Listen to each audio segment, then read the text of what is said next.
Kaleshwaram commission నివేదిక రాష్ట్రంలో ప్రస్తుతం ఇదొక హాట్ టాపిక్.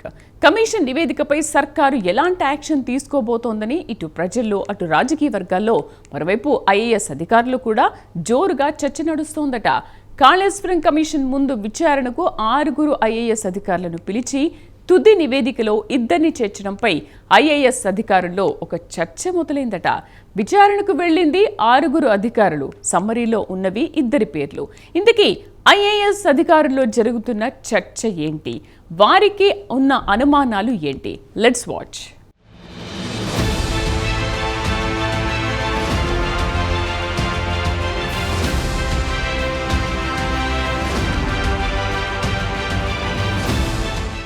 బీఆర్ఎస్ హయాంలో కాళేశ్వరం ప్రాజెక్టును ఎంతో ప్రతిష్టాత్మకంగా నిర్మించింది. ఇందులో భాగమైన బ్యారేజీల కుంగుబాటుపై కాంగ్రెస్ సర్కార్ ఏర్పడిన వెంటనే జస్టిస్ పీసీ ఘోష్ కమిషన్ను నియమించింది.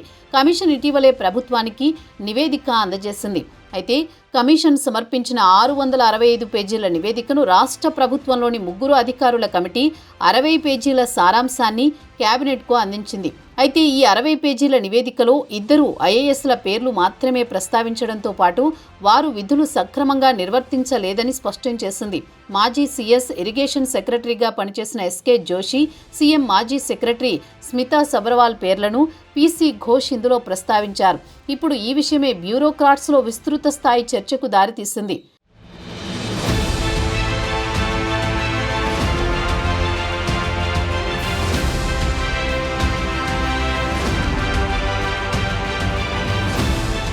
కాళేశ్వరం నిర్మాణానికి ముందు అనుమతుల నుంచి నిర్మాణం పూర్తయినట్లు సర్టిఫికేట్ ఇచ్చినప్పటి వరకు ఉన్న ఐఏఎస్లను జస్టిస్ పీసీ ఘోష్ కమిషన్ విచారించింది. బీఆర్కే భవన్లో జరిగిన బహిరంగ విచారణ సందర్భంగా ఐఏఎస్లు ఇచ్చిన సమాధానాల పట్ల ఘోష్ అసంతృప్తి వ్యక్తం చేయడమే కాక కొందరు ఐఏఎస్లు ఇచ్చిన జవాబులపై ఆగ్రహం వ్యక్తం చేసింది. ఒక్కో ఐఏఎస్ను దాదాపు 40 ప్రశ్నలు సంధించి సమాధానాలు రాబట్టారు జస్టిస్ ఘోష్. అయితే కమిషన్ పూర్తి నివేదికలో వారి పేర్లు ప్రస్తావన లేకపోవడంపై ఐఏఎస్ వర్గాల్లో భిన్న అభిప్రాయాలు వ్యక్తమవుతున్నాయి. 60 పేజీల అధికారుల నివేదికలో మిగతా ఐఏఎస్ల పేర్లు ఎక్కడా ప్రస్తావనకు రాకపోవడంపై ఆశ్చర్యం వ్యక్తం చేస్తున్నారట. అయితే రాష్ట్రం ఏర్పడిన కొత్తలో నీటిపారుదల శాఖ ప్రిన్సిపల్ సెక్రటరీగా అరవింద్ రెడ్డి 2014 జూన్ 2 నుంచి ఆగస్టు వరకు కొనసాగారు.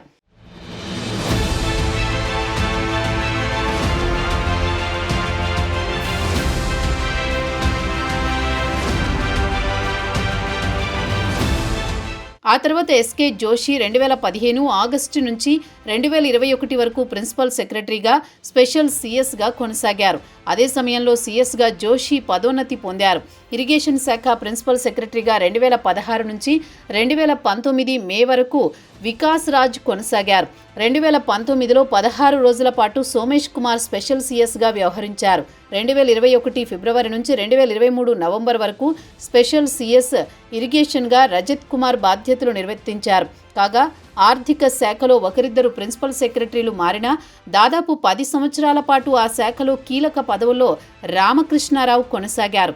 ప్రాజెక్టుకు సంబంధించి బిల్లుల విడుదల ఆయన ద్వారానే జరిగిందనే సమాచారం సెక్రటేరియట్ వర్గాల్లో వినిపిస్తోంది. ఈ విషయాన్ని 2024 జనవరిలో పీసీ ఘోష్ కమిషన్ బహిరంగ విచారణ సందర్భంగా ఆయనే తెలిపారు. మరోవైపు కాళేశ్వరం నిర్మాణం సమయంలో అటవీ శాఖ స్పెషల్ సీఎస్గా శాంతికుమారి పనిచేశారు.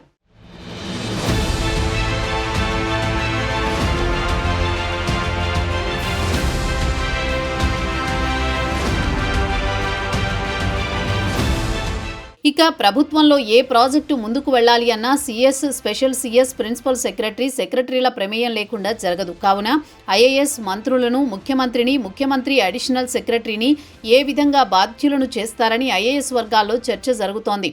ఆర్థిక క్రమశిక్షణ లోపించిందని జస్టిస్ ఘోష్ అసంతృప్తి వ్యక్తం చేశారు. ప్రాజెక్టు నిధుల విడుదల మొత్తం రామకృష్ణరావే చూశారని, 1000 కోట్ల చెక్కులను, బిల్లులను finance principal secretary, special CS హోదాలో క్లియర్ చేశారని ఐఏఎస్ల నుండి ఉన్న సమాచారం. కాళేశ్వరం నిర్మాణ సమయంలో అటవీ శాఖ స్పెషల్ సీఎస్గా శాంతకుమారి ఉన్నారు. అనుమతులు ఇవ్వడంలో ముఖ్య పాత్ర ఆమె పోషించారని బ్యూరోక్రాట్స్ అభిప్రాయపడుతున్నారు. అయితే రామకృష్ణారావు చైర్మన్గా ఇటీవల రాష్ట్ర ప్రభుత్వం ఓ 5 కమిటీని కూడా నియమించింది. పీసీ ఘోష్ కమిషన్కు గత ప్రభుత్వ కేబినెట్ మినిట్స్ ఇవ్వడానికి ఈ కమిటీ వేశారు. కాళేశ్వరం పనులకు ఆరోపణలు ఎదుర్కొన్న రామకృష్ణారావును కమిటీ చైర్మన్గా నియమించడం, ఇప్పుడు కమిషన్ సమర్పించిన నివేదికలో ఆయన పేరు లేకపోవడంపై ఐఏఎస్లలో భిన్న అభిప్రాయాలు వ్యక్తమవుతున్నాయి.